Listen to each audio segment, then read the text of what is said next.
Well, Elton, the MAC starts early this week.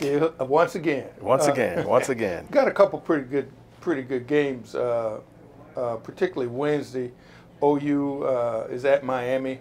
OU is still in the mix for the MAC East Championship with Buffalo. Buffalo obviously is undefeated, but OU only has one loss. So as long as they sit with one loss, and then they'll play OU here in the next 10 days, or excuse me, they'll play Buffalo within the next 10 days. So that'll be the defining game, and once it's all said and done.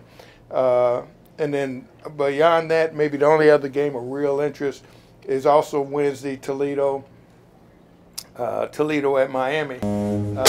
But also the other thing, this is the time of year when people start asking about players, who you like, who do you see, who's headed to the NFL or not. And, you know, it's interesting. I was talking to a NFL scout like a week or so ago, and they told me, which surprised me, that they don't even start looking at MAC teams and MAC players until these midweek games, because that's when they can get out and see them. But there's definitely people to see. So it makes sense. Yeah, it does make sense. For them to wait to them. Yeah. You know, I went to the Browns-Chiefs game, and Kareem Hunt, local guy, Willoughby South, Toledo high school, Toledo Rocket, right. And he had an interesting quote. He said, "It just shows you that you can get players from anywhere. You can't always look at the big-time schools and recruits. I was a three-star recruit, and those schools believed in me. They were able to give me an opportunity, and I tried to take advantage of it, even now." Well, the other thing, you know, you mentioned the Chiefs, Eric Fisher.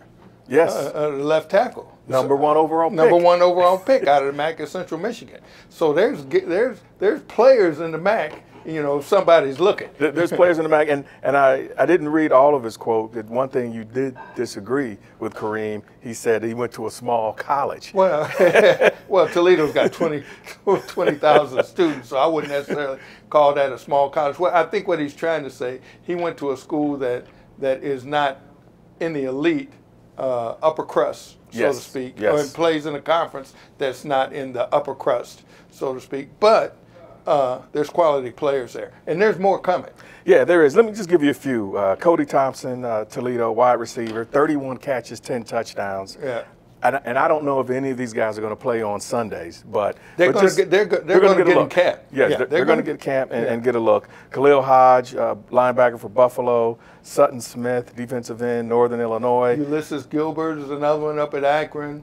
Then your boy. My favorite, Tyree Jackson, the 6'7" quarterback at Buffalo. 57% completion percentage. The thing that's interesting about this is that you see guys, even if they aren't drafted, you know, look at Josh Cribbs. Yes. Josh Cribbs wasn't drafted, you know, but I bet you for half of his career, he was probably the best player the Browns had. He was. There's a joke somewhere there, but I'll leave that alone. But points well taken by both of us that, you know, come March, when the combine, is it March or February? When is it now? It's March. Yeah, come March when the combine pops up, and then, of course, in April, May when the draft, you're going to see some MAC players.